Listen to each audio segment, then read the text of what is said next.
Vai? Já tá gravando? Ok. Então, boa noite a todos. Finalmente nós conseguimos nos reunir de novo, após, sei lá, quase 3 meses, talvez, desde a última vez em que nós discutimos os contos da Flanders.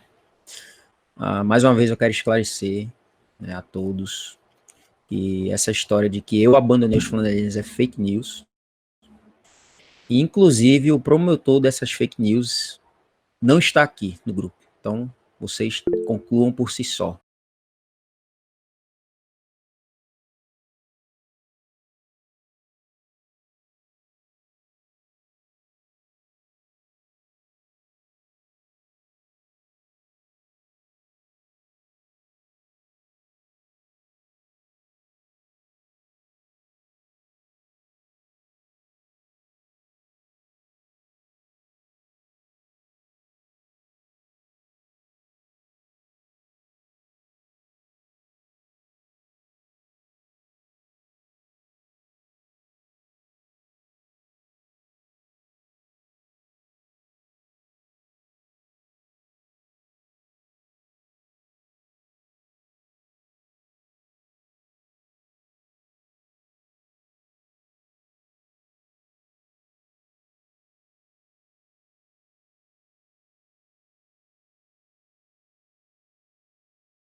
Ponto, elas são anticaracterísticas da Flannery, né? Você vai encontrar a senhora Cope, que é bastante sugestivo esse nome dela, né? Que uma acepção em inglês é alguém que luta, que enfrenta, ou que lida com alguma coisa, né? Então, se você for parar para pensar, ela é uma pessoa que está disposta a enfrentar as situações mais difíceis, inclusive o que torna ela muito otimista, né? Então, ela é uma pessoa bastante otimista, é uma pessoa que acha que se acontecer uma calamidade sobre a sua vida, sobre sua fazenda, Deus não mandaria todas as calamidades de uma vez. né? Em algum ponto aí da história, ela vai afirmar isso para a senhora Pritchard. Eu acho que é assim que pronuncia, eu nunca vi esse nome na minha vida, mas enfim. A Flannery, ela inventa uns nomes aí meio cavernosos. Então, a senhora Cope é essa pessoa otimista, trabalhadora, que dá um duro danado para manter a sua fazenda. Ela tem uma filha, né, adolescente, de aproximadamente 12 anos. É bastante interessante que essa filha dela, cujo nome é Sally Virginia, a maior parte do tempo ela é descrita como estando debruçada sobre a janela. Não sei se vocês repararam esse detalhe. Inclusive, quando ela está no carro, né, De ela também... tocaia. Oi? De tocaia. Ela Isso, de passa o ponto tocaia. todo entocaiada. É. Tocaiada, debruçada na janela, só reparando nas coisas. E até quando ela está dentro do carro, ela também é descrita como estando na janela. Eu achei isso bem interessante. Ou seja, é uma personagem que está ali sempre perscrutando, observando, né, minuciosamente os movimentos dos personagens que estão atuando nesse contexto. Então, a senhora Cope tem essa sua filha, que é uma adolescente, e ela é bastante... A senhora Cope é uma pessoa bastante otimista, bastante trabalhadora, né? O conto começa com ela capinando, né, em volta aí da sua propriedade. É bastante interessante essa descrição que Flannery coloca dela captando ao redor, né? Que aí você já tem um movimento de círculo, né? Um movimento circular. Parece-me que talvez a Flannery esteja querendo nos mostrar que a vida dessa personagem era um tanto monótona, ela vivia em círculos, né? As coisas sempre, ela sempre fazendo, né, as mesmas coisas. Há ela é uma pessoa também um tanto reticente quanto ao progresso, quando, por exemplo, quando a senhora Pritchard vai falar da mulher que ganhou o neném dentro de um pulmão de aço, né? O pulmão de aço aí é o trator, né? Provavelmente é um trator, né? Uma máquina de trabalho agrícola. E mais adiante a senhora... Galdino, Sim. que eu pesquisei o que era o pulmão de aço, e que eu fiquei muito curiosa no começo, e era uma máquina que eles usavam para pessoas que tiveram poliomielite. Ah, Parece é? um container gigante, a pessoa fica só com a cabeça do lado de fora. E essa máquina ela faz uma espécie Hum. de pressão para que a pessoa consiga continuar respirando, sem a força dos músculos. Aí faz parece uma lata gigante. Ah, interessante.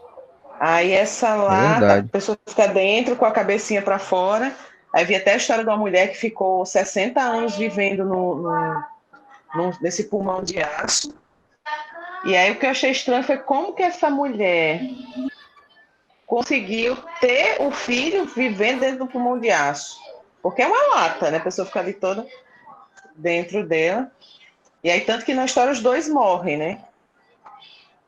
E esse tal Isso. desse pulmão de Tá. aço foi muito comum nos anos 40 e 50 por causa das crises de poliomielite. Ó, fechando o Google. Obrigado. É Tem bem, uma bem. cena que ela fala. Pode falar. Oi. Sim, Pedro. Não, eu ia falar de É uma que cena que tem. ela se refere a trator, e por um momento eu fiz essa associação. Mas vai lá, Pedro. Tem uma hora em que, pelo menos aqui em inglês, tem um duplo sentido, assim. Acho que a senhora Pritchard que fala que ela não sabe como ela conseguiu fazer aquilo no pulmão de aço. Isso, A gente não sabe se é isso. aquilo ou se é parir da criança, né? Mas ela Eu ficou acho que se são as duas questionando como é que coisas. ele. É, provavelmente. Provavelmente. É. Ela Então, fala que no início oi? ela fala, I don't know Ela fala o how quê? she could manage to make it in it. Ah, sim. Então, eu acho que esse duplo sentido é bem intencional, né? Ou seja, como é que ela conseguiu se deitar com um homem usando aquele troço e como é que ela conseguiu dar à luz à criança usando aquele negócio. Então, de fato, essa personagem tem uma coisa interessante. Tem um problema no áudio. O Léo tá sem. Ficou sem áudio. Tá sem... Ficou sem áudio. Desculpa, agora voltou, né? Voltou. É uma descrição que aparece aí da senhora Pritchard, logo no início da história, que ela estava encostada na chaminé. Ora, a chaminé é por onde sai fumaça, né? Então, me parece que a Flannery já está antecipando alguma coisa aí do que vai acontecer na história. Aparece, por mais de uma vez, aparece aí a senhora Pritchard encostada na chaminé, saindo da chaminé, enfim. A certa altura falar que ela havia brotado, ia crescendo entre 2 tijolos da chaminé, um matinho que havia, né, brotado e ia crescendo entre os 2 tijolos da chaminé, ou seja, parece que ele está apontando para algo que vai acontecer em relação ao que, para o que serve a chaminé, né, que é liberar fumaça, enfim. Então a gente sabe, né, até pelo próprio título do conto, que alguma coisa tem a ver com fogo, né? Alguém vai pegar fogo, alguém vai morrer queimado, né? E, enfim. Mas um contraste aí entre a senhora Pritchard e a senhora Cope é que a senhora Cope, como eu falei, ela é essa pessoa otimista, inclusive em relação ao ser humano. Ela sempre está disposta a ver o lado bom das pessoas. Por exemplo, a certa altura lá, quando o menino diz que o Powell, né, ele ateou fogo, né, colocou o irmão dentro de uma caixa e tocou fogo, né, ela diz que Powell seria incapaz de fazer isso, né. Então ela é movida pelo espírito da vovó lá do Homem Bom Difícil de Encontrar, né. E é como Sempre. se eu acho que irmãos, né, dele, amigos dele, ficassem, pensa que é brincadeira, que pensa que é zoeira. Ele Sim, fazer sim. isso. Fica Exatamente. com essa tensão assim. Exatamente. Inclusive, é uma coisa que perturba um pouco, né, no conto, assim, o olhar do menino, assim, que eu acho que seria melhor se ele ficasse olhando para ela diretamente. E ela sempre descreve como se ele estivesse olhando assim pro nada, né? Não sei se vocês... Um olhar vítreo, né? É um negócio meio assim, ela vai. tipo... Tô pensando, Verdade. tipo, de psicopata mesmo, assim, né? Um negócio meio maluco. Tem a É maneira- uma cara de deboche, a cara de deboche, a pessoa falando com ele olhando para sem prestar atenção. Mais ou Nojentinho, menos nojentinho. Esse aí não pegou nem o biscoito que ela ofereceu. Aí eu Foi. digo. Então, essa questão de não pegar o biscoito, eu acho que também pode ser entendido como uma referência aos amigos de Daniel, que não se contaminaram Que não comiam. com as iguarias do rei, né? Porque assim, o conto ele tem essa referência, né? Explícita, que se torna explícita no final, mas a gente vai percebendo ali que, curiosamente, são 3, né, amigos. E, inclusive, se a gente fosse até um pouquinho mais longe, a gente até poderia entender a senhora Cope, né, como o próprio Nabucodonosor. Lembram lá dos jardins da Babilônia? Não à toa ela começa o conto aí capinando, né, cuidando das plantas e coisa e tal. Então, enfim, é uma referência possível, né? Não sei se eu também estou viajando demais na maionese, mas o fato é que esses 3 carinhas aí vêm para mostrar a ela que um homem bom é difícil de encontrar, né? Esse é o objetivo com que eles vêm, né? Então, o que é que nós temos mais aí? Existe aí também a questão de como os negros são vistos, né, na história. Então, eles são lenientes, pode-se dizer, preguiçosos, né?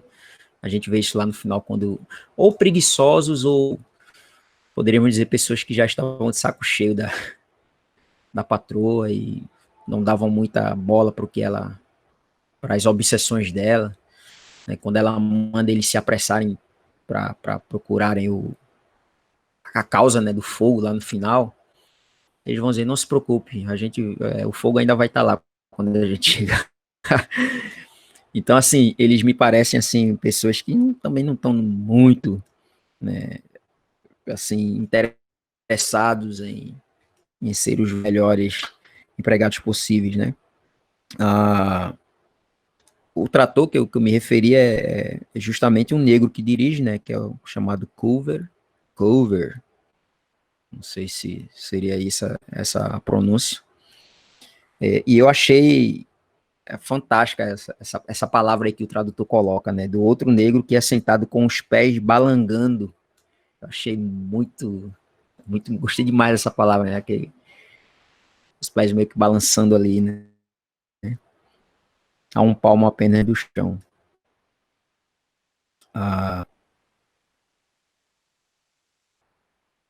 Inclusive a autora, né, a narradora, ela vai dizer que o negro ele não abriu a porteira porque era preguiçoso demais para descer do trator e abri-la, né? Então nós temos aí basicamente esses personagens no início e depois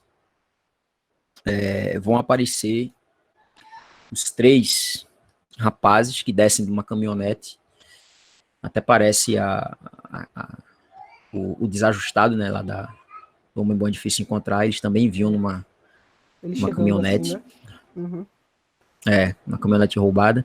A diferença é que os 3 garotos aí, eles vieram de carona, né? Pois não, Bruna?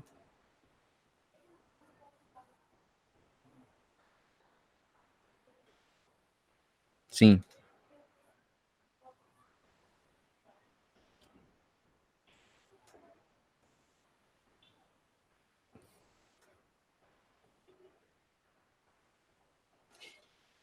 Sim.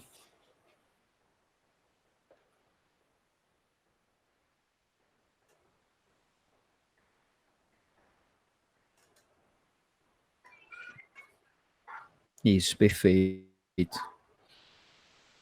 E assim, a senhora Cope, o contraste assim mais flagrante que a gente vê entre ela e a senhora Pritchard é exatamente que a senhora Pritchard era alguém que enxergava exatamente o lado negro, né, da alma, o lado ruim e podre do ser humano, né? Era alguém, sim, Ela gostava de ver o circo pegar fogo.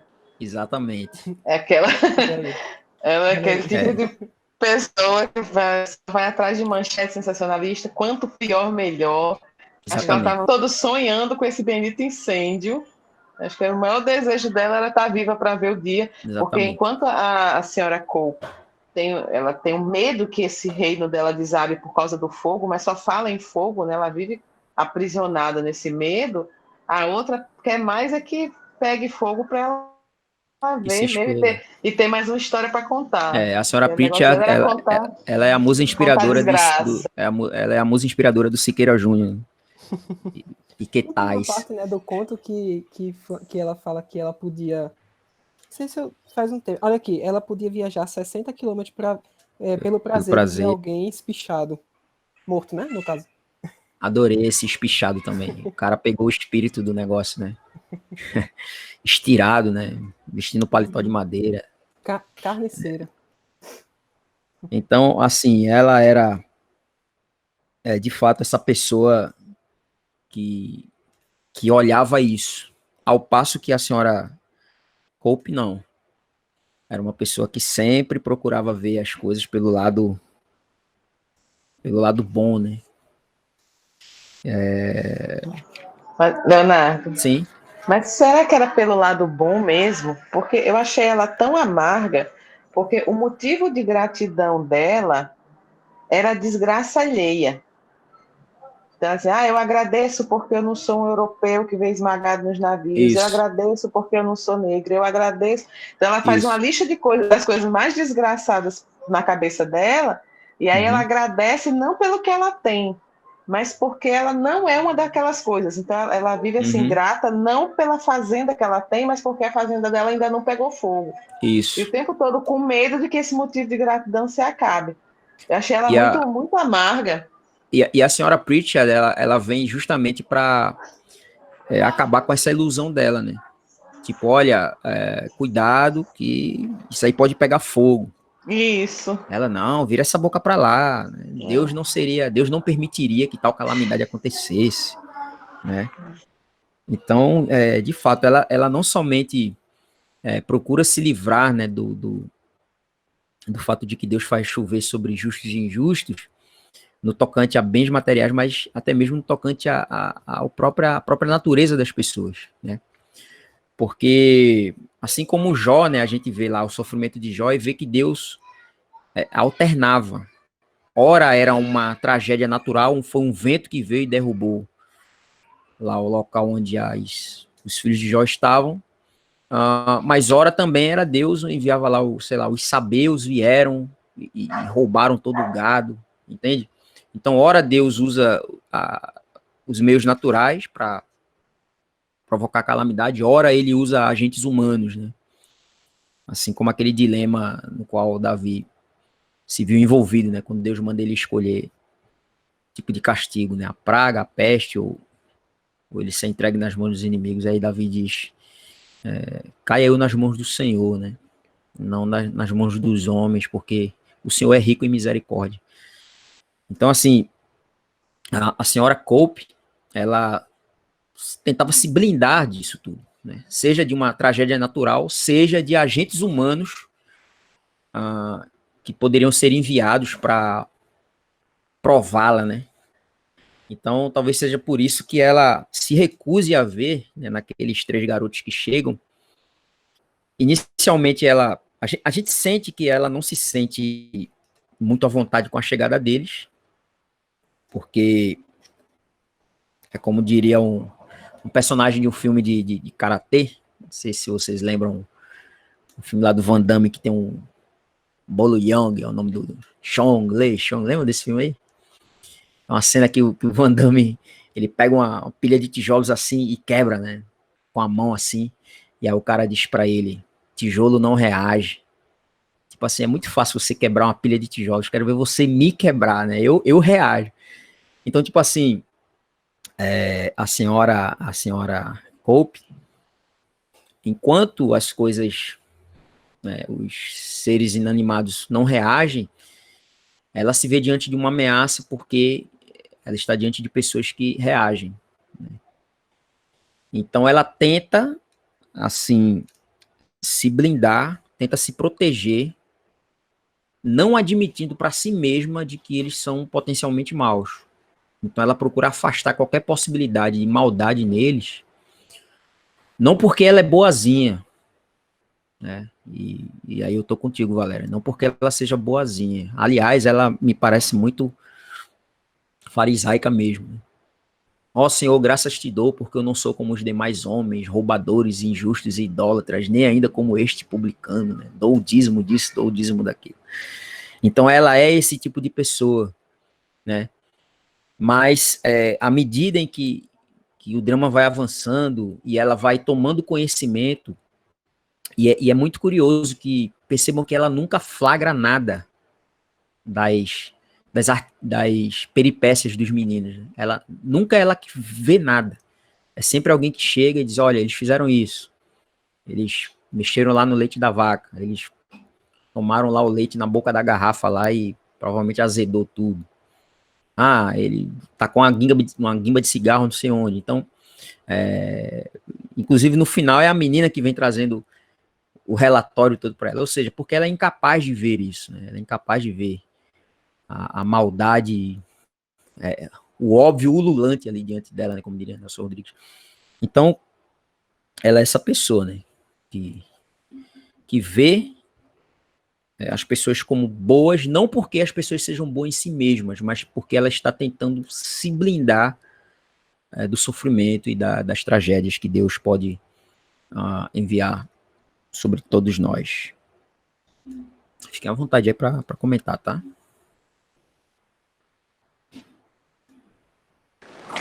Uma parte Não, bem concordo com tudo aí. interessante quando desses agradecimentos, que ela diz assim, agradeça porque você não, ela fala dos dentes, né, que eu não sei o que é que tem nos dentes, que eu esqueci.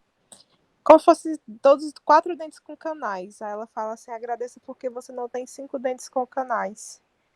Com Você tem só abscessos. 4, ou com abscessos. Com abscessos você tem só 4. Assim, às vezes parece que ela tem um temor também a Deus em relação a isso.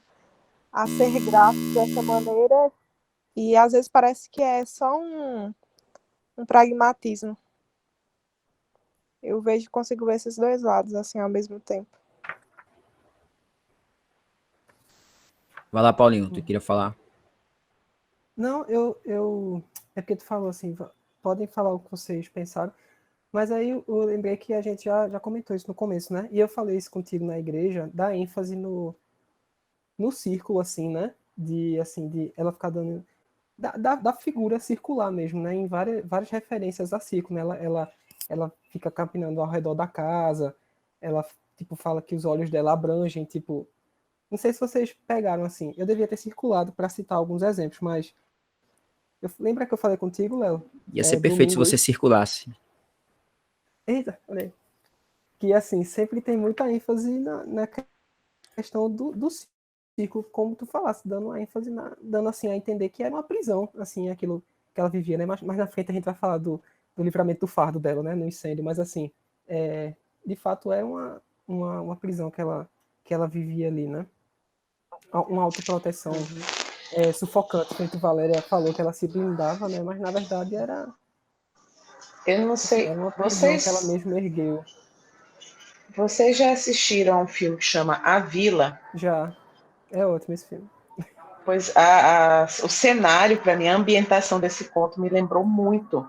Porque Aquela a mata vila. escura, né?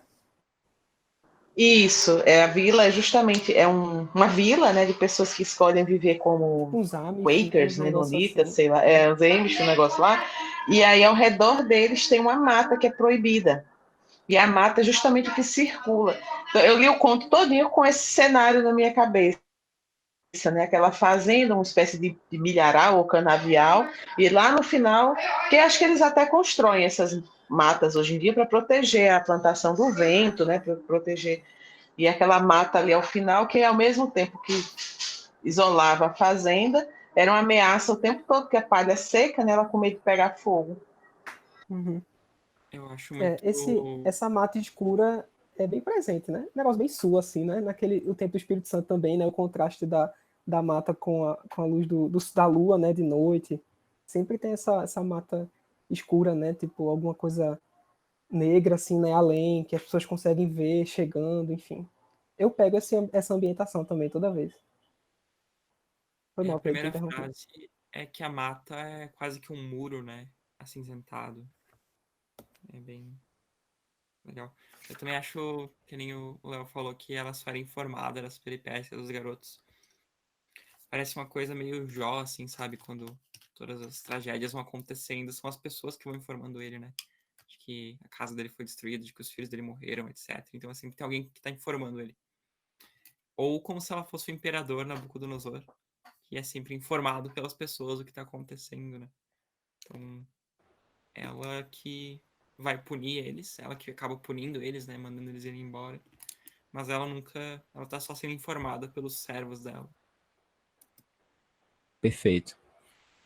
E uma coisa também que a gente pode observar nela, assim como todo fariseu, digamos assim, ela é alguém que acredita que a redenção vem do seu próprio esforço, né? Então, por exemplo, tem uma cena, por exemplo, que ela vai dizer à senhora Pritchard, né? Se a minha propriedade é mais... Se a minha é a propriedade mais bem mantida aqui da região, sabe por quê? Porque eu trabalho. Tive de trabalhar para possuir, como trabalho para conservá-la. Aí a narradora diz, né? Com a pazinha e acentuando cada palavra. Aí abre aspas novamente. Não deixo que nada me atropele, nem ando sempre procurando encrenca. Encaro as coisas como elas vêm. Aí a senhora Pritchard diz, mas se um dia viesse tudo junto, aí ela responde, não, nunca vem tudo de uma vez, disse taxativa a senhora Cope. Ou seja, ela tenta de toda forma se blindar, né? Se proteger do fato de que ela não tem o controle de nada. Ela tenta se livrar desse pensamento. E por muitas vezes, eu sublinhei aqui todas as vezes em que a senhora Pritchard fala para ela, a senhora não pode fazer nada. Vocês repararam, isso é constante nos lábios da senhora Pritchard. A senhora não pode fazer nada. A senhora não pode fazer nada. E sempre que ela dizia isso, ela rebatia com, não, eu posso fazer isso, eu dou duro, eu trabalho para manter isso aqui. Ou seja, é alguém que acha que tem força suficiente para lidar, né, com as contingências, E como né, isso divinas. E como isso pesa sobre ela, né? Essa tentativa de controle, porque no começo do conto fala que ela tinha olhos pretos que pareciam estar o tempo todo aumentando por trás dos óculos, como se vivesse permanentemente espantada, né? Enfim, isso mata o peso, né? Que recai sobre ela, o peso de alguém que vive pela própria força, né? Uhum. E é bem interessante como, por exemplo, fazendo aí um contraste, a descrição que a autora coloca do garoto lá, né? Que diz assim, sendo estrábico de um olho, a sua visão parecia vir de duas direções simultâneas, como se assim abarcasse todos. Ou seja, o menino estrábico, ele tinha uma visão muito mais ampla que ela, entende aí esse contraste? Enquanto a visão da senhora Cope, ela era potencializada por algo artificial, que eram os óculos, né? As lentes é que faziam com que seus olhos parecessem grandes, né? Mas na verdade não eram. Ela enxergava muito pouco, ela não conseguia ter uma visão ampla. Já não. O garoto, por um defeito congênito, talvez, ele era estrábico, os seus olhos eram tortos, e ele conseguia olhar um olho numa direção e outro em outra, e aí ela arremata, né? Como se assim abarcasse todos, ou seja, o menino conseguia ter uma visão mais ampla do que ela. Mais uma vez, uma personagem disforme, né? Que nos aparece trazendo lances de sabedoria, assim, né? Que Exatamente. Nos contos dela. Exatamente. Afrodita, né? Leonardo. Sim. E em relação ao menino, né, eu achei interessante, achei ele muito parecido com aquele conto, acho que foi o último que a gente leu, que tinha o neto e o avô, né, que ele criou uma imagem idealizada do que era aquela fazenda, né, que ele já tinha vivido lá, foi levado embora e ele agora volta achando que ia chegar ao paraíso. Ele falava para os amigos, tanto que ele leva os dois amigos para lá, achando que ia encontrar, né, o cavalo, que aí ela fala que o cavalo já morreu. É uma vida de alegria, de prosperidade que ele teve, de fartura que ele teve quando era muito pequeno. E aí ele chega lá, acho que eles meio que ficam ruins por causa da decepção, né? Porque eles são maltratados, né? Ela não deixa eles fazerem nada do que eles querem, ela trata eles como um inconveniente, com indiferença. E aí eles começam a fazer maldade com aquilo ali, porque a imagem que ele tinha não correspondia à realidade, né? Ele achou que ia chegar lá e passar belas férias, ter a recepção calorosa, montar os cavalos como ele, quando era no tempo do pai dele. Isso aí me chamou a atenção também, né? E me pareceu muito com o menino lá, com o avô, que ele queria ir para Atlanta, porque Atlanta era um lugar especial, era um lugar mágico, um lugar bonito. E aqui também, ele volta para essa fazenda, trazendo os amigos, prometendo um lugar bonito, um lugar de diversão e tudo. Quando eles chegam lá, não é nada disso, né? Eles são tratados como um estorvo. Exatamente. Perfeito esse crossover aí, né, com essas duas histórias. E não deixa de ser interessante, assim, que esses personagens, eu não sei se vocês tiveram também essa impressão de que, por exemplo, toda a informação que nós temos acerca, por exemplo, dos pais do Powell, vem dele. Quem garante que ele não tenha matado os próprios pais? Danou-se. Começamos a flanerear aqui, né? Não. Nesse grupo. Por que não? Quem garante? Porque o que é que um garoto da idade dele, junto com mais outros dois, que não eram seus irmãos, estão fazendo, aportando de carona com sabe-se lá quem, trazendo uma mala que continha sabe-se lá o quê, né? Num momento a mala continha comida, no outro momento ela continha fósforos, a gente, ou seja, trazia alguma coisa ali dentro daquela mala, entendeu? Porque não seria possível ele ter matado os próprios pais. Acrescente-se a isso a informação lá de que um deles diz que o Powell, ele colocou o seu irmãozinho dentro de uma caixa e ateou fogo, né? E o Powell, ele não nega isso. É interessante. Ele não se defende. Quem vai defender ele é justamente a senhora Cope, dizendo, ele jamais seria capaz disso. Até quando ele fala um palavrão lá, né? Aparece um palavrão lá, um shit, né? Aparece como é que merda sou, né? Aparece aí. E ela, nem isso ela acredita que ele seria capaz de dizer, né? Eu anotei aqui, mas não tô achando aqui a página quando ele fala isso. Mas enfim, ele seria muito, muito capaz, sim, de fazer esse tipo de maldade. Aí teve alguém aí no grupo que deu graças a Deus que a criança pelo menos se salvou, né? Porque de fato eles poderiam ter feito mal contra ela, né? Eu acho que ficou todo mundo tenso, achando que... Eu estava esperando ela dar uns tiros neles. Eu achei que ela ia matar os 3 na mata. Eu estava esperando. Eles iam pegar ela. Quando ela virou e veio embora, eu disse que era para matar os 3 aí. Aproveitar Mas a clareira, já ficava no fogo. Mas eu entendi que o revólver que ela tava na cintura era imaginário, não? Era de verdade mesmo? O coldre era de verdade, eu não sei se a pistola era. Então, eu imaginei que era meio que de mentirinha ali. Eu acho que era só o code que era real. Mas enfim, sim, pois não, Pedro. Nada impede que esse conto não seja um prequel do Homem Bom é Difícil de Encontrar. Sim, nada impede. Talvez seja a infância do próprio personagem do Misfit. Inclusive, eu estava lendo sobre esse conto, né, O Círculo no Fogo. Agora eu vou ficar pensando nisso. E diz lá que um leitor chegou para Flannery e disse isso para ela: olha, eu me surpreendi porque o conto não termina tão mal quanto parecia, quanto poderia, né? Porque aqueles 3 lá poderiam ter molestado a menina, né, a criança. E aí Flannery disse, de fato, você tem razão. Ela respondeu numa carta mais ou menos isso, que o camarada tinha razão, mas que, de fato, ela não tinha concebido essa história para terminar assim, né? Poderia terminar assim, seria perfeitamente possível dentro do contexto da história e dentro do panorama mais amplo da obra de Flannery, né? Mas ela não adotou esse caminho. Pois não, Valéria? É que a arma é de verdade, ó, diz aqui. Colocou um chapéu enterrado o mais possível, um chapéu de feltro de homem, e que agora se armava com 2 pistolas numa cartucheira decorada que ela pendurou na cintura.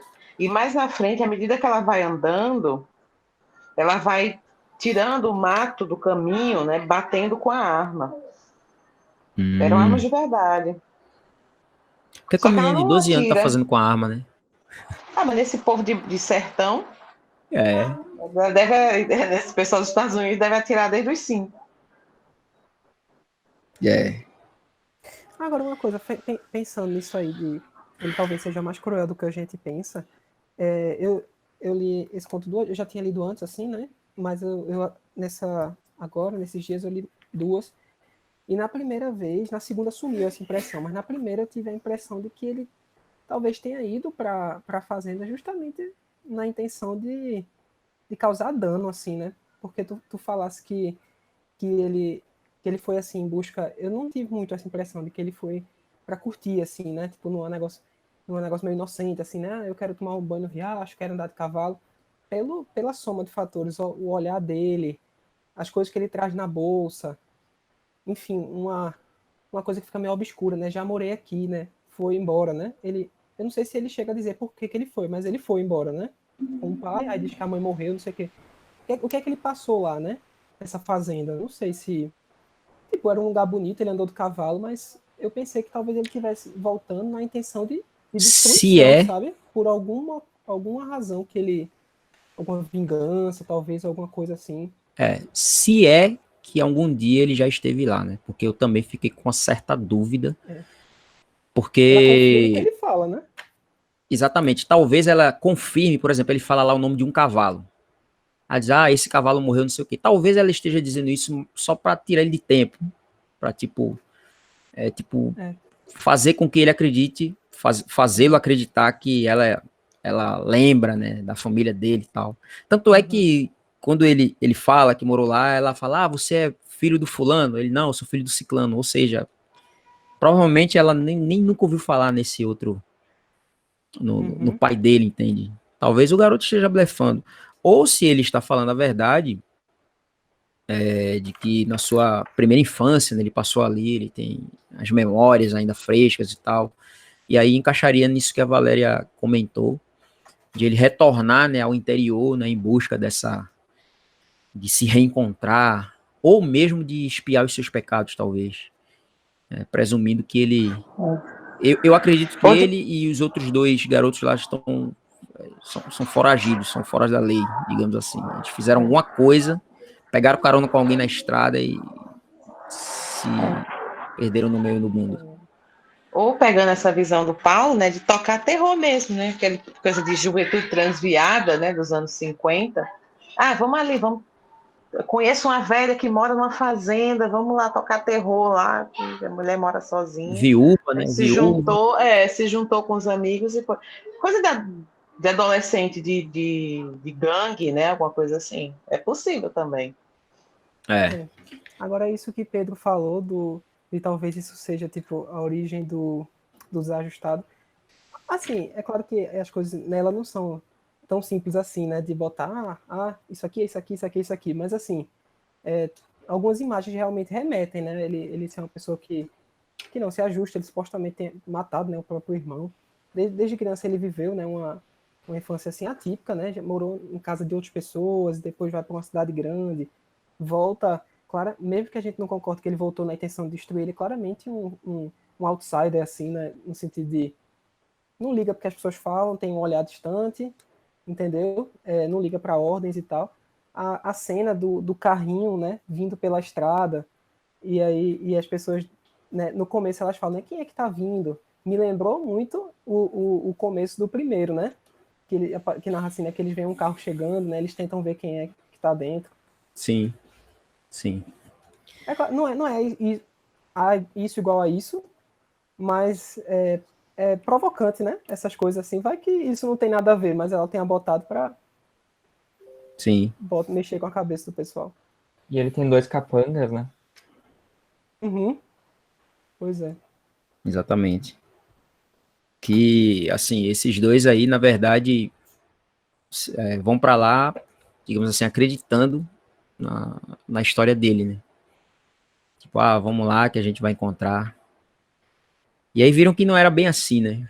É mais ou menos como o Pica-Pau dizendo ao Corvo lá, de que na Praça Tal ele vai encontrar uma velhinha dando pipoca, né? Quando chega lá, a velhinha taca porrada no Jubileu, né? Que é o nome do Corvo lá. Eita, parece que só eu e a Valéria conhecem esse episódio, meu Deus. Nem a Valéria conhece. Sorrindo por educação. Ai, meu Deus. Conhece, Bruna? Tem até figurinha no Zap. Eu vou incomodar vocês no Zap com isso. Mas tem um negócio, uma coisa que eu grifei aqui. Deixa eu ver se eu acho. Tem como ela vai deixando a entender como que tudo vai terminar, né? Como, por exemplo, o mais velho lá dentre os três deixa acender uma guimba de cigarro. Aparece esse negócio aí, você já sabia, rapaz, alguma coisa vai pegar fogo aqui. Mas tem uma fala aqui sobre a senhora Cope que é bem interessante. Ela diz assim, todos os dias eu rezo dando graças a Deus. Mr. Cope diz, Pense em tudo quanto nós temos, Senhor.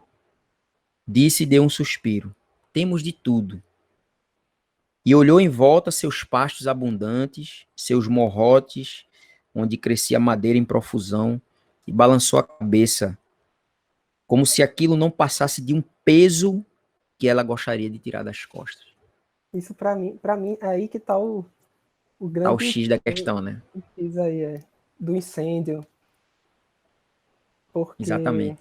já podemos passar mais para essa Eu parte. acho que lá no fundo, eu acho que lá no fundo, a senhora Cope era o tipo de pessoa que usava a sua propriedade, o trabalho das suas mãos como uma forma de compensar as suas perdas e a sua própria miséria, né? Por exemplo, ela é uma viúva, né? Acho que deu para perceber que o marido dela não aparece aí, né?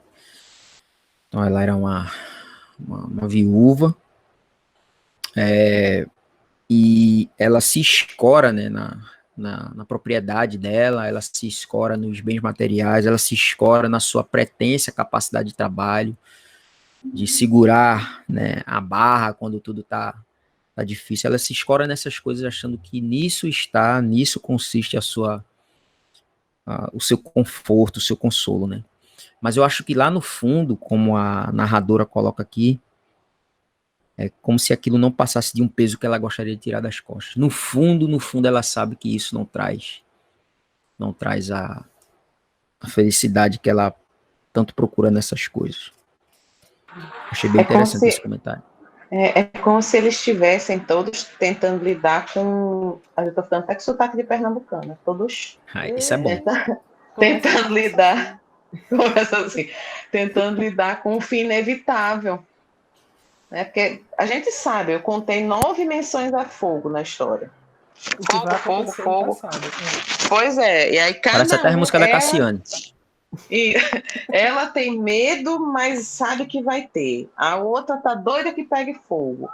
A menina fica olhando para ver na espreita, né, esperando qualquer barulho vindo da mata. Né? Tem uma cena que ela diz isso, que ela estava ali sem nem piscar, esperando qualquer barulho. Então tá todo mundo, a tensão vai culminando aí nesse incêndio, e aí os meninos aparecem para tocar o fogo. Né? Uhum. Tá todo mundo em alerta, porque que vai ter fogo, vai. Mas aí cada uma vai reagindo de uma maneira na expectativa desse fogo. Uhum. É interessante que diz aí que ela tinha medo de que alguém se acidentasse na fazenda e depois a processasse, né? Era um grande fardo, na verdade, né? É como tu falou. Pra Sim. mim, quando eu li essa parte que era como um peso que ela gostaria de tirar nas suas costas, aí o incêndio no final fez todo sentido para mim. Quando ela percebe que os meninos estão com fome, né? E aí me parece um negócio muito forçado, sabe? Um negócio muito, ela afeta a compaixão. Eu acho que é isso. Ela afeta a compaixão. Na verdade, diz assim, ó, singular, um ar singular de compaixão tomou-lhe o rosto. Acho que aqui na verdade está sendo irônica aqui. É porque ela sabe, quando ela fala assim, não, nunca vai acontecer tudo junto. Porque ela sabe que vai sofrer uma grande desgraça. E aí o tempo todinho ela tentando se prevenir dessa desgraça. Não pode ninguém cair aqui, não pode pegar fogo, não pode não sei o que. Ela fica, não pode ter erva daninha, porque ela sabe que vai ter a desgraça. E aí ela fica apavorada com a possibilidade disso existir. Ela não sabe lidar com isso. Pois é. E é um aí, fardo tão grande para ela que ela tá trabalhando, ela que é a dona da fazenda tá agachada, tirando os matinhos, e a funcionária dela tá de pé escorada na chaminé, sabe? Na chaminé. Só falando fofoca, e ela trabalhando e tal. Então, é tudo o contrário, né? Tipo, e ela tem que ficar sempre em cima dos funcionários dela e tal. Chamando os caras de preguiçosos e tal, né? Ela trabalha mais que os próprios funcionários dela, tipo, ela não se importa com isso, né? Exatamente. Então ela é a típica legalista, né, do universo flaneriano. É o típico ser humano que acha que conseguirá, né, com seu próprio esforço, lograr êxito na sua salvação, enfim.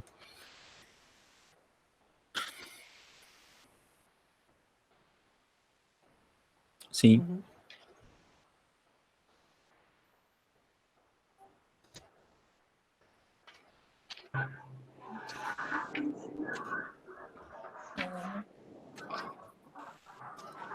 Foi como a gente comentou, como eu comentei antes aqui, é um olhar artificial. É É o a óculos coruja. que. É, é, é o óculos quem faz isso com ela. Não é, esse não é o olhar natural dela. Ao contrário do menino lá que é estrábico por natureza, né? Que os olhos Uhum. dele são tortos, então ele consegue abarcar tudo. Pois é. Então, Aí, essa questão do peso nas costas dela, como eu tava falando, aí pra mim fez todo sentido a questão do incêndio, assim, né? Foi o momento dela, né? De livramento, eu penso, né? Na uhum, aflição, né? Porque a filha diz que olhou pro rosto dela e era um rosto de aflição, realmente, né? sim, Como Deus faz mesmo, assim, né? Nos livra em momentos de dor, né? Depois a gente vê como aquilo foi bom, enfim. Ela era aquilo uhum, que ela mais temia perder, mas como tu falou, na verdade era aquilo que ela precisava perder para ter paz, né? Porque aquilo era um fardo um que fardo. ela carregava, né? Então, tipo, o fogo no fardo foi de fato o fardo sendo tirado das suas costas, assim, né? Eu pude eu pude ver isso, né? Seu grande livramento ali, redenção dela, quem sabe, né? Uhum. Os entes. Só faltou o Barbaure aparecer nessa. Pois é, e assim, é, ela fala que. Ah, não. Eu ia falar que ela estava no círculo, mas quem estava no círculo eram os três meninos, é. Mas enfim, ela foi livrada também, né? Porque a Pois queimada é, desse mas, fardo.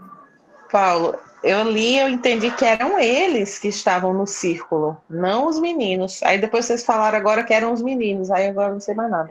E quando Eu ia eu li falar a isso. história, eu achei que era ela que estava ali no meio do fogo, né? O fogo ao redor da fazenda, e ela ali no meio, esperando o vento trazer o fogo para perto dela. Não que os meninos estivessem do círculo. Não, eu pensei também isso, mas agora eu ia até falar isso, mas aí na hora eu pensei, será que não é? Aí eu fui ver aqui e fala que eles eram como profetas que estavam no círculo que o anjo abriu, né? Então talvez seriam eles, né? Embora que para a lógica redenção dela, ela estaria no círculo, né? O livramento foi dela. Mas assim, pelo que eu posso ver aqui no texto, eu acho que eram eles que estavam lá, né? Eu entendi aí, né, que os meninos, os três meninos lá, eles estavam atrás do círculo. Fala, isso aparece em algum lugar aí. Deixa eu ver se eu acho. Plantada, tal, tal, tal. É no final, no círculo que o anjo tinha aberto para eles, né? Não, mas Os não é aí, profetas. não, é um pouco antes ainda. Eles aí não são os profetas? Sim, sim, os três são os profetas, são os amigos de Daniel, Não, né? A referência é essa daí. Sim. Eles estão na fornalha, mas foram livrados, né? poupados, né?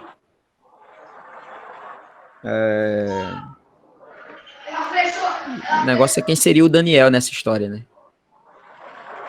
Ah, porque são Mas três. Daniel não pegou São... fogo. Isso, Daniel não esteve na fornalha, foram os amigos É, dele, né? é. Olha Interessante aí. seria pensar quem seria o Daniel na história. Eu apostaria na garota, na menininha, porque afinal é ela quem vem trazer a notícia, né? Ou a revelação, enfim. E ela e fala que, na verdade, eles estavam muito próximos dela, né? Da menina, e é por isso que a gente se espanta. Ah, como é que eles não viram a menina? Como é que não pegaram e molestaram ela, por exemplo? E aí a desgraça ia ser um pouquinho mais completa, né? Tudo pegou fogo, ela perdeu a filha, né? A filha foi, sei lá, molestada e jogada no meio do fogo. Já pensaram nessa, nesse Somando as final? tragédias, né? Molestado, fogo, que tá lá.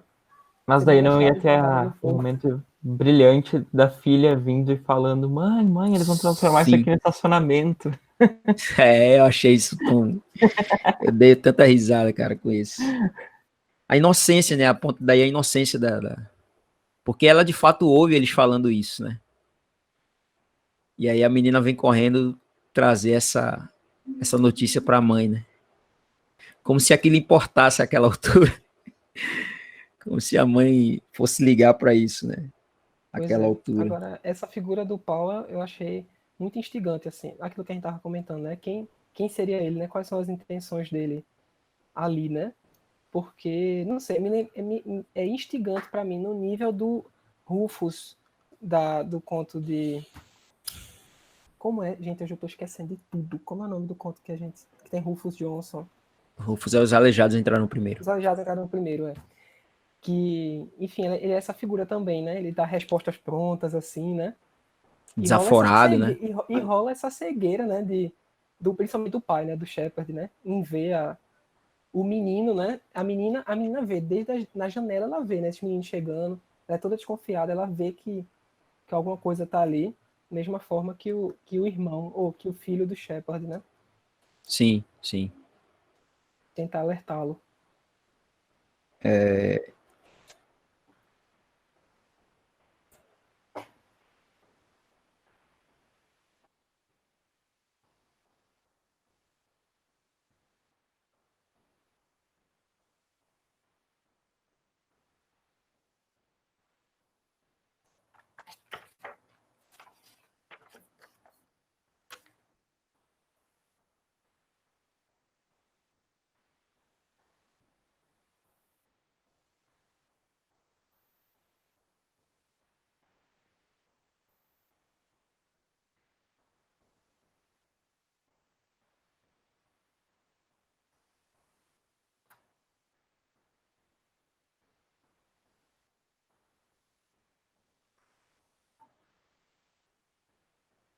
Uhum.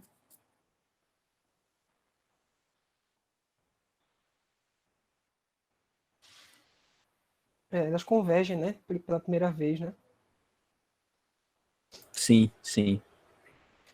Eu Eu acho que achei aqui o possa trecho até que eu ser tava uma procurando. própria Flannery, né? Assim, mais uma vez ela se projetando um pouco nessa figura de moça que mora com a mãe, né? Porque Sim, isso a gente vê no... Gente, o que é que está acontecendo comigo? A vida por si só pode ser a sua, uma figura feminina que fica ali, né? Tudo bem que ela é um pouco gente boa da roça esquisita, também. aquela menina. Gente boa da roça, né? Elétrica também. Enfim, essa uma projeção dela mesma, né? Que morreu morando na casa da mãe, né? E tem a cena também da menina tentando correr as pernas pesadas, né? Uhum. O lupus, né? O lupus da Flanders, né? Então, ó, diz assim, ó. Chamas sopradas pelo vento iam ainda mais alto, e aos berros, por trás do fogo, os três garotos sumiram. Eu acho que eles ficaram para além do círculo. Eu acho que eles não ficaram exatamente dentro do círculo, não. Eu acho que, Então na tu verdade, acha ninguém que os ficou dentro do preservados círculo. foram a casa? Ah, ninguém? Não, eu acho que ninguém pegou fogo. Só a mata que pegou fogo, né? Os entes.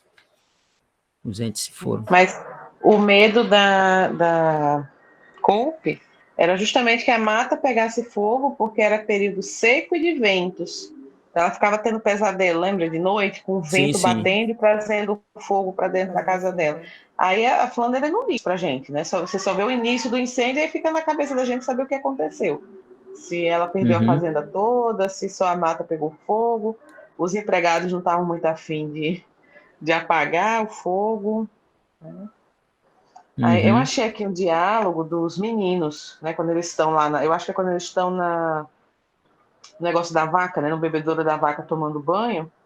E aí um diz: bem que eu gostaria de viver aqui, disse o menor, equilibrando-se nos joelhos apertados contra a cabeça do grande. Deus me livre de viver nessa porcaria, disse o maior, em voz ofegante, mexendo-se para fazer o outro cair. Paulo permanecia sentado e imóvel, como se ele tivesse matutando alguma coisa, né? Tendo alguma ideia.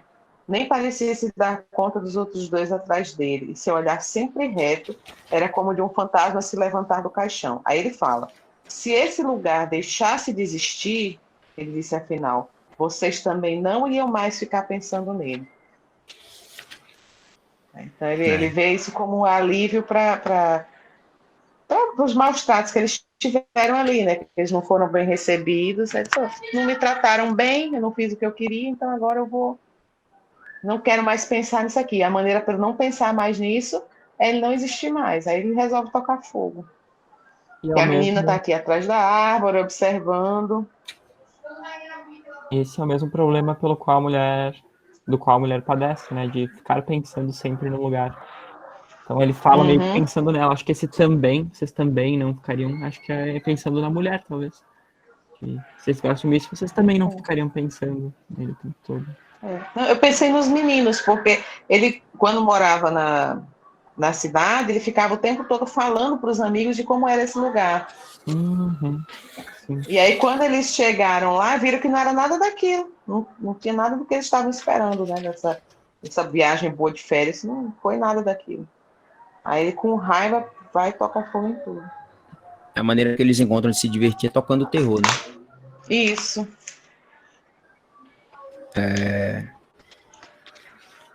Tem uma coisa interessante aí na senhora Pritchard, que fala que ela apareceu de mau humor porque não tinha nenhuma calamidade a relatar. Calamidade. Ela é terrível. Quer dizer, É aquela velha que já chega. Vocês viram? é, Vocês Já sabe a nova? souberam? Sabe a última? É aquela desgraça pior que a outra. vocês viram, rapaz, o menino ali que morreu, que o caminhão passou por cima da cabeça dele, coisas assim, Isso. né? Bem, coisas É. light. É que hoje em dia filma e bota no WhatsApp. É. Então é isso, tem esse contraste, né, dessas duas personagens. E tem esse Powell aí com as expectativas frustradas, né, de voltar para o interior, para mostrar, né, aos seus amigos as delícias de se viver na roça, mas o lugar já não era mais tão interessante quanto ele achava. E aí tem uma coisa bem interessante que a gente pode perceber, que são como as nossas memórias infantis podem nos trair, né? Uhum. Porque quando a gente é criança, a gente tem sempre essa visão romântica, né? Ah, quando eu era criança, esse lugar isso, aquilo outro. É. Você era criança, então você não percebia as mazelas, né? Se você perguntar para um adulto da época, ele vai dizer que o lugar não era tão interessante assim, né? E só o mais crescidinho é que o menino, possivelmente aquele lugar sempre foi assim. Mas como ele Isso. era criança, ele viu o Teve mundo um de outra outro forma. conto. Teve um outro conto que a gente leu que tinha essa mesma, não sei se foi aquele da Ruby. Lembra que ela tinha. Era uma pessoa que tinha uma. Não, não. Foi na. Esse também, que ela lembrava de coisas com o irmão dela, da infância. E no Sim, Templo do Foi bom, Espírito a o Templo do versão da Santo. Espírito avó. Santo. O É o Templo do Templo do Espírito Santo. Espírito Santo, que a menina era apaixonada pelos meninos, os meninos cresceram e não quiseram mais saber dela. Sim, sim. Então ela tem lembrança, mas que no final das contas não era nada daquilo. Até essa motivação sempre Uhum. voltando. Muito bom aquele conto. A atmosfera é semelhante, né? Essa mata escura.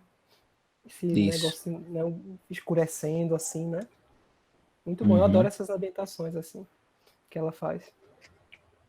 Porque é muito, Alguém o próprio devia. ambiente gera uma tensão, né? Na verdade, esse, é, esse, esse conto, para mim, foi um dos que teve um negócio mais tenso, assim, né? Como a gente tava comentando, né? O que é que vai acontecer, né? Era o pior, né? Porque incêndio a gente já sabia que ia acontecer, né? Porque a gente não sabia se ia ter incêndio mais estupro, incêndio mais morte, como é que ia ser a dimensão da tragédia. Mas a gente já sabia que ia ter incêndio desde o começo, né? Fala que o sol, no começo do conto, fala que o sol brilhava como se fosse pegar fogo, né? Como se fosse queimar. Sim, Aí você sim. soma com o medo dela, você fala, isso vai pegar fogo no final. Mas assim, esse negócio dessa mata, e a menina que vai entrar na mata, e aquelas vozes que ela ouve da mata, e principalmente a parte que elas falam que ficaram até 10 horas da noite, né? Eu consegui sentir muito assim, naquele negócio de você. Que quem foi para que tipo, já foi para interior, aquele interiorzão mesmo, que fica, não é cidadezinha, tipo uma propriedade rural no meio do nada. É aquele silêncio ensurdecedor, né? Ao redor da sua casa é breu, né? Você não sabe, assim, Uhum. qualquer barulho. E elas ficaram lá até tarde, né? Diante daquela escuridão, assim. Então, para mim, a ambientação desse aí foi um dos mais, assim, mais tensos para mim até agora. Concordo. E a Flannery é muito boa nisso, né? De trazer você para dentro de um cenário em que você vai se sentir desconfortável, né? Pois é. É, Por A exemplo, visão do É muito boa. a visão dela é fantástica. Aquele você vai, tem um céu excelente, esse céu aqui também. Você vê o céu no pôr do sol, o céu que o sol é branco das árvores. Ela vai fazendo uns degraus de céu. E eu gosto pareceu, desse negócio, né? quando essa, E o sol também projetando sombras, né? O negócio da cruz, a vida que você salva pode ser a sim, sua, né? nessa descrição do sol, né? Passando por entre as folhas e tal, como se o sol quisesse colocar fogo em tudo, né? De lá. Me vem muito a imagem de uma lupa, né? Você pega a lupa e, sabe, como se Deus mesmo quisesse provocar aquilo, né? E aí a gente volta para aquela tensão que a gente falava no início, de algo ser uma intervenção direta de Deus, né? Por meios naturais ou algo provocado por agentes humanos, né? Nesse caso foi por agentes humanos, né? E foram os 3 garotos aí quem tacaram fogo aí na mata. Aham, voltando a essa questão da ambientação, eu acho que é uma coisa que só por isso já vale a pena ler os contos dela, sabe?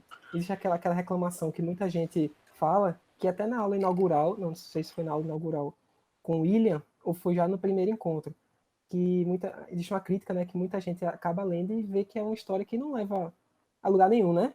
É uma sequência de acontecimentos que acaba de repente, assim.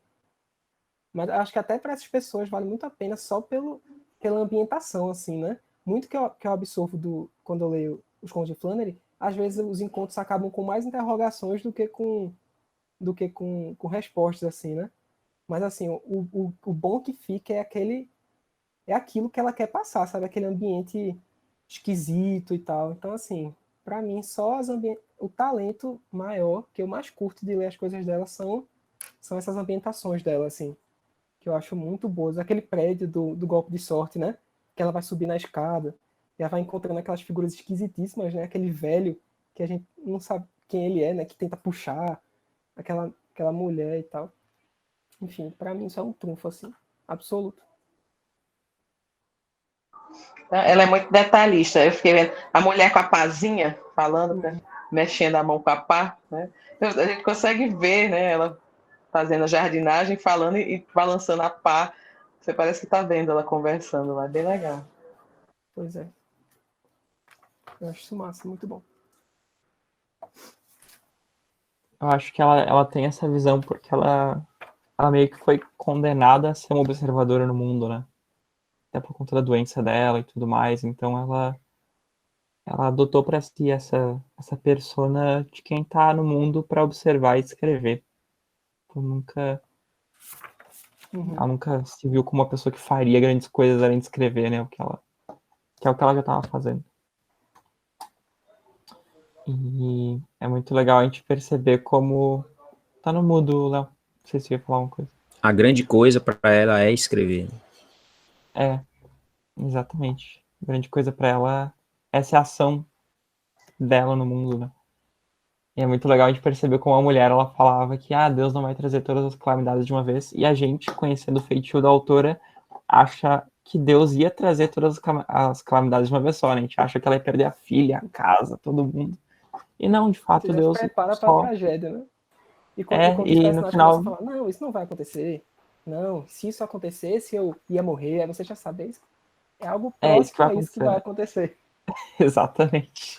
E eu acho Como assim que besta. talvez, embora a gente não saiba da reação da senhora Cope no final, eu acho que Flannery talvez tenha deixado isso em aberto propositalmente para a gente construir, né, o próprio desfecho da personagem. Porque tinha tudo para acontecer as piores tragédias.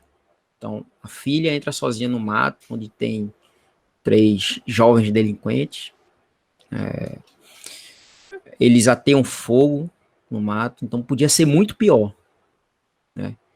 E talvez Deus tenha mostrado para a senhora Cope que as coisas só não foram piores porque ele não quis. Se ele quisesse, seriam piores, né, as coisas. Tinha tudo para ser Tinha tudo pior para e não ser foi. uma desgraça completa. Flannery, como subcriadora, né, se apropriando aí da terminologia de Tolkien, ela tinha liberdade para fazer isso. Tanto é que um leitor indaga, né, numa carta. Isso ela, olha, você poderia ter piorado isso aqui, você poderia ter colocado que a menina foi molestada e ateada lá no meio do fogo. Poderia ter feito isso, né? Mas a senhora Cope viu que essas coisas poderiam acontecer, estavam totalmente fora do controle dela, porque a menina sai que ela nem vê, ela nem percebe a menina indo pro meio do mato, né? Então, para ela ver como ela não, ela é incapaz, né? Como ela é incapaz, como ela não tem o controle que ela acha que tem sobre a vida dela, sobre os acontecimentos. Que a confissão positiva, né? Ah, Deus não quer que isso aconteça. Ah, isso não vai acontecer. Isso é balela, isso é bullshit, né? É conversa fiada. Isso não. O mundo real não é assim. Né? Então, diante de tragédias possíveis, não concretizadas, eu acho que talvez no final a senhora Cope, embora Flannery tenha deixado em aberto isso, mas a gente tem liberdade para pensar. Talvez isso tenha ensinado a senhora Cope que se não for a intervenção divina, né, o mundo, se não for Deus refreando o mal com a sua ação, com a sua intervenção, as coisas elas desandam de uma maneira que foge completamente ao nosso controle. Não, aqui no final, ela meio que, a narradora coloca ela como irmanada em relação àqueles que ela desprezava. Né? Ela dizia, não, graças a Deus que eu não sofro como esses. Né?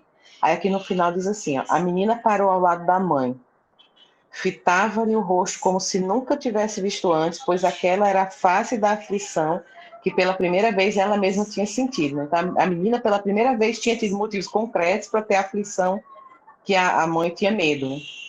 Mas que estampada na mãe dava a impressão de ser bem velha, né? Uma aflição de todos os tempos, de pertencer a qualquer um, fosse um negro, um europeu ou até mesmo o próprio Powell.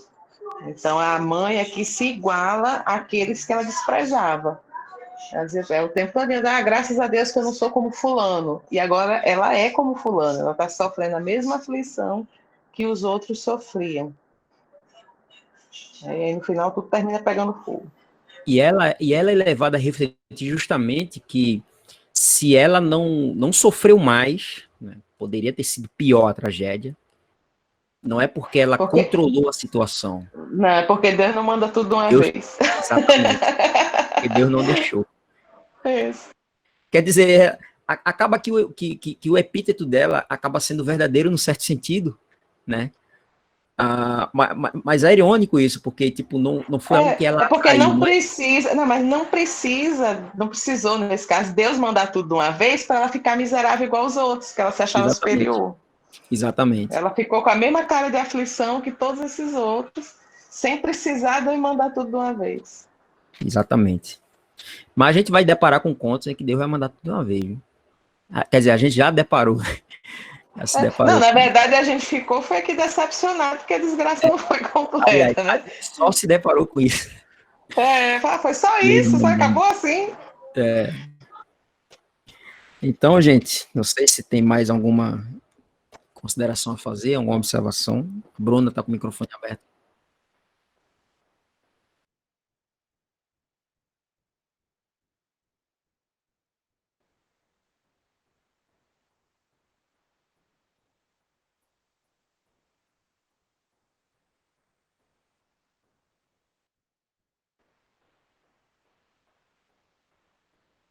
Perfeito.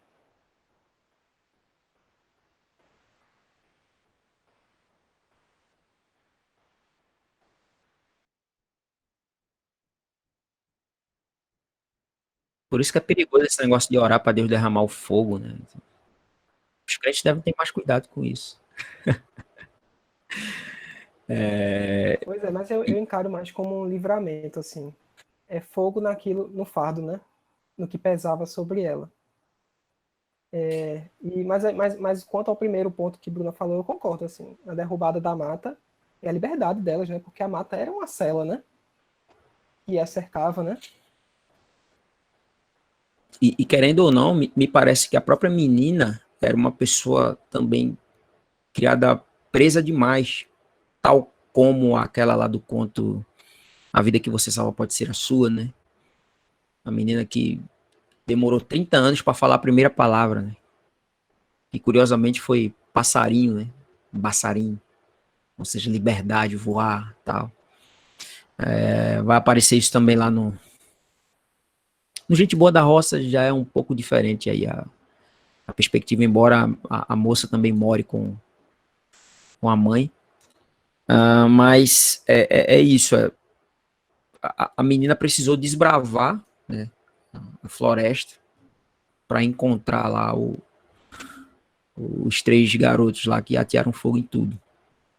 E de fato, né, é um processo, é como se fosse Deus demolindo os nossos ídolos, né? Deus queimando os nossos ídolos, aquilo que nos faz se sentir seguros, né? Tudo que nos faz se sentir seguros, que não seja Deus, é um ídolo. Né? Essa E a sensação de própria segurança. fonte de ansiedade. O que dava segurança era a própria fonte de ansiedade dela. Exatamente. De perder aquilo. E essa Exatamente. ruptura foi aflitiva, né? Como Deus nos tira, é aflitivo, né? São separações, né? Às vezes são Sim. bens, enfim, pessoas que a gente idolatra. E no conto fala, no final, que foi aflitivo, né? Sendo fardo ou não, era aquilo que ela dedicava a sua vida, né? Mas, né, Deus já livrou na aflição, né? Uma separação necessária, né? E então, Nabucodonosor é convertido de sua loucura, olha aí. É um ponto para se pensar também. Depois de comer capim no começo da história. Olha aí. Perfeito, olha aí. Eu iria por aí também, né? Essa referência que Flannery faz, né? Assim, durante o conto a gente vai lendo, a gente vê, pô, são 3 caras, fogo, os caras não se queimam, pô, só pode ser os amigos de Daniel. Aí no final, quando ela faz a referência explícita, foi quando eu falei que fiquei frustrado. Poxa, eu queria que esse momento eureka fosse só meu, Flannery. Você não tinha o direito de revelar isso tão explicitamente, né?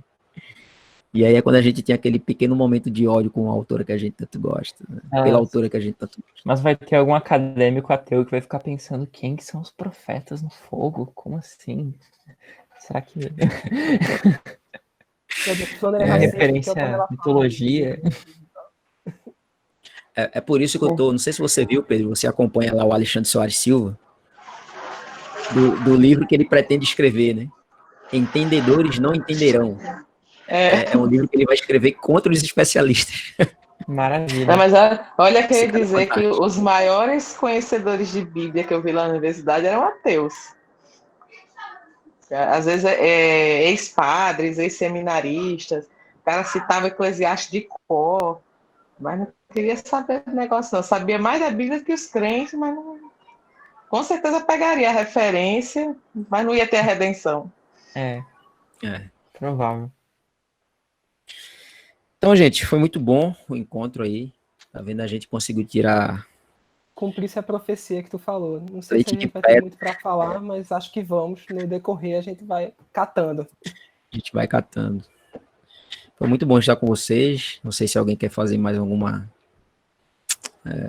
comunicação, falar mais. Eu só acho que foi meio decepcionante por causa da expectativa que a gente criou. Se na organização dos contos eles tivessem vindo no começo, aí a gente ia não crescendo, né? Mas depois dos últimos que a gente leu, aí pega um desse no meio, em relação ao nível da autora, não foi. Digamos assim. Óbvio, né? Como você falou, ela foi muito explícita. Ela foi muito explícita nas coisas, não teve que pescar muita coisa. Né? Mas aí, tipo, eu concordo também, não achei no mesmo nível. Mas assim, eu me divirto quase da mesma forma, como eu falei, por causa da ambientação. A questão do tempo do Espírito Santo também, ali foi o ápice de ficar explícito, né? Ali a gente enfim, tinha tudo ali para. Mas ainda é interessante por causa da ambientação, por causa da feira, do freak show ali que elas vão, né? E tudo assim, para mim, a noite caindo, aquela mata, você naquela tensão. O negócio vai acontecer, mas o que é que vai acontecer? Aí, para mim, só isso já vale, assim. Valeu, gente. Vamos. Quem é que vai tirar a foto da gente? Eu vou dar um print aqui. Quem quiser Todo aparecer na mundo imagem abre a aí. câmera e sorri. Vamos lá. É assim que a gente pega o aluno que tá gazeando aula. Bruno. Vamos lá. Ah, Bruna. Bruna, Ah, não, ela Bruna tá com saiu luz. que tava gravando. E agora eu acho que ela vai entrar no.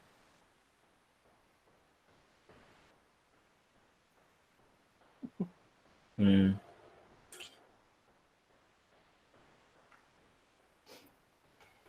Gabriela Gomes está só o caô. Dá o print aqui. Deixa a Bruna abrir aí que a gente dá o print e se despede. Tá sem microfone. Vou dar o print aqui.